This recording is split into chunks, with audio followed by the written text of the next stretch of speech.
Immense drive and determination? Check. Ambition and arrogance? Check. Sacrificing his daughter to continue his quest? Check. Yep, Thanos is Agamemnon.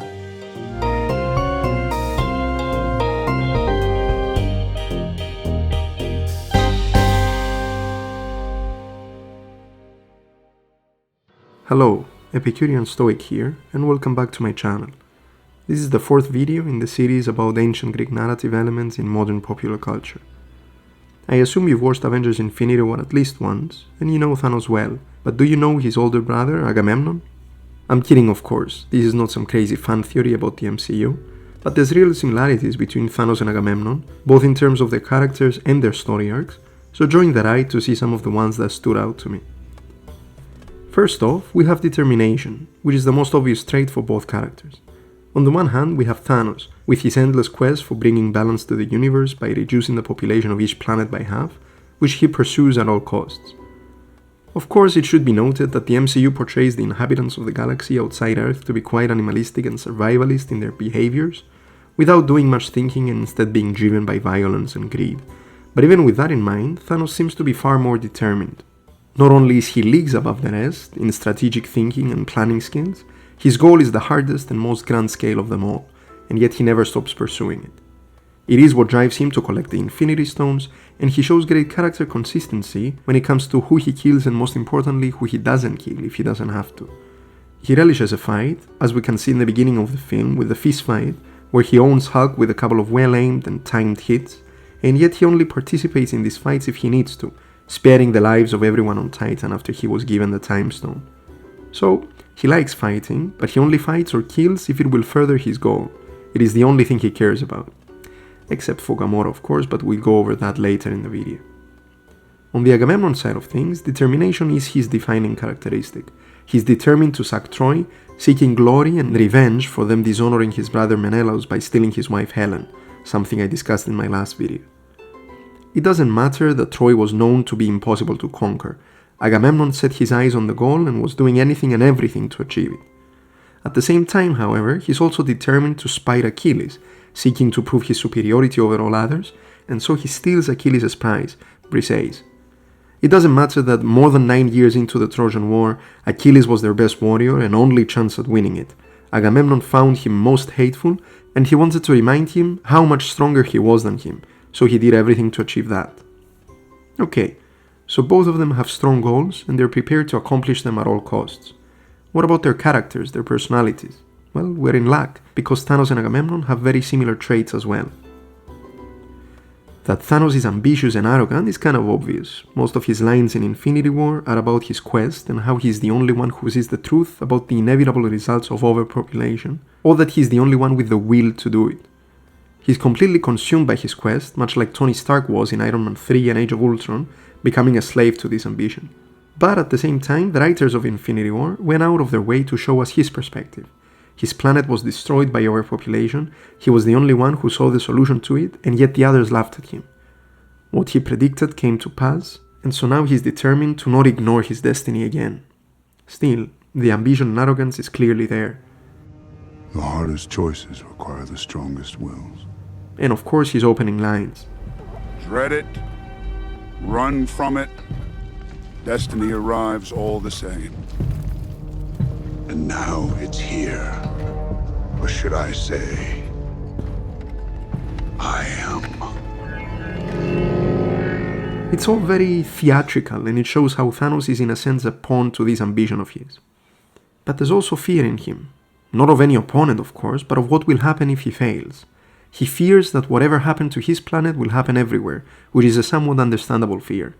Now, I'm not the first to point out that, given the universe-ending powers of the Infinity Stones, he could have easily doubled or tripled the resources in the whole universe, instead of killing half of all living things.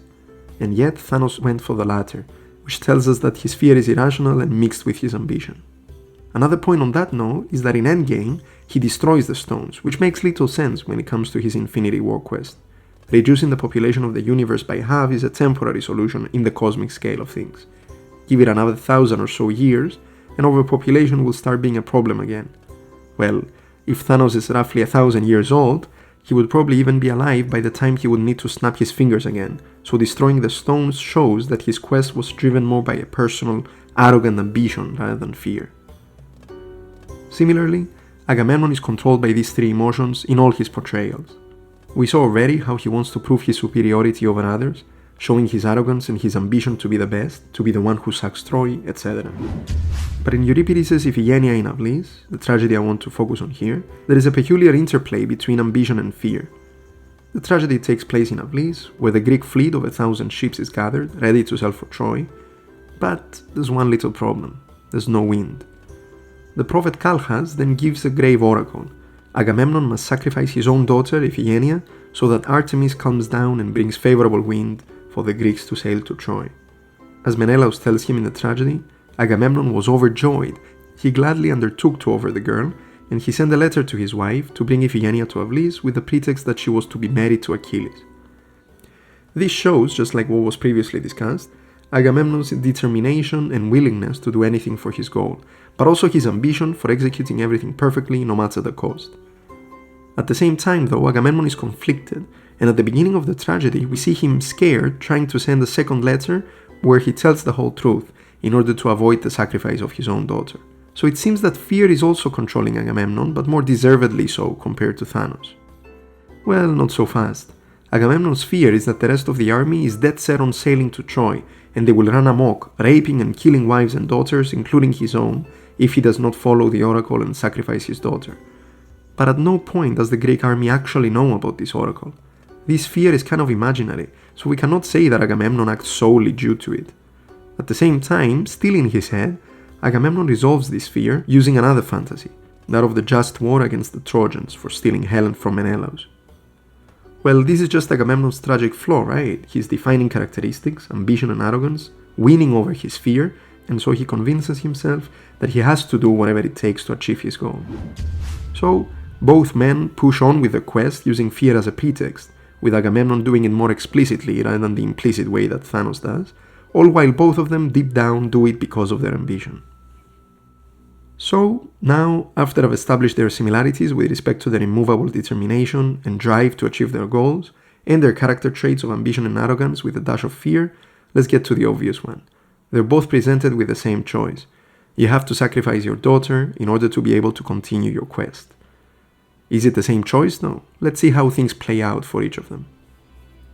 Agamemnon's decision-making takes longer, as he gets the oracle before the tragedy begins, and eventually settles on his final choice of sacrificing Iphigenia at the end of the tragedy, while Thanos has to make the decision on the spot, with Gamora being present. This takes us to another difference which might matter depending on how you see things.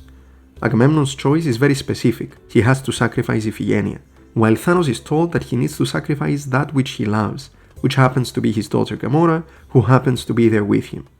Despite all this though, Thanos tells Gamora that he cannot ignore his destiny again, hinting at the same pretext of an external power forcing his actions, much like Agamemnon and the army in Iphigenia in Avlis.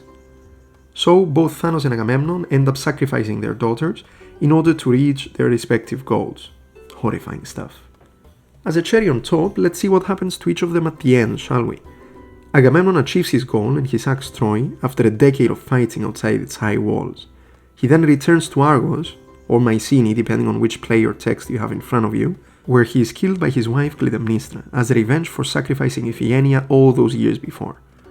This act of revenge continues the curse of the house of Atreus, Agamemnon's father, with Agamemnon's other children, Electra and Orestes, plotting and killing their mother for killing their father, and so on and so forth. This endless cycle of vengeance, present in everything from Hamlet, The Lion King, or a small teaser of a line in Hamilton, is another big theme in ancient Greek storytelling, much like the anti-war one I analyzed in my previous video, and it eventually becomes the legacy of the Atreides, undoing any kleos, or glory, Agamemnon had gained throughout his life. Now all this is perfectly distilled into a very short exchange between Thanos and young Gamora after he snaps and kills half the universe. Daughter.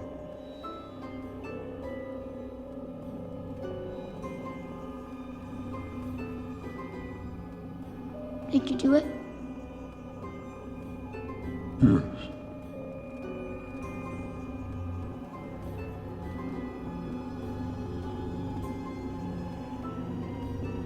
did it cost? Everything. Finally, let's remember that Agamemnon's obsession with sacking Troy ended up killing at least half of the Greek soldiers, most of the Trojans, soldiers and civilians alike, and also most of the Greek generals and kings. In that sense, Agamemnon killed half of all humans too, so it is definitely right to say Thanos is Agamemnon. If you like this video, press like and subscribe to my channel. Next Friday I will release the series finale, which I'm very excited for. After that, you will be getting 2 videos per week from me, with philosophy series running every Tuesday and a culture series running every Friday. Until then, remember to not sacrifice your daughter and to seek virtue.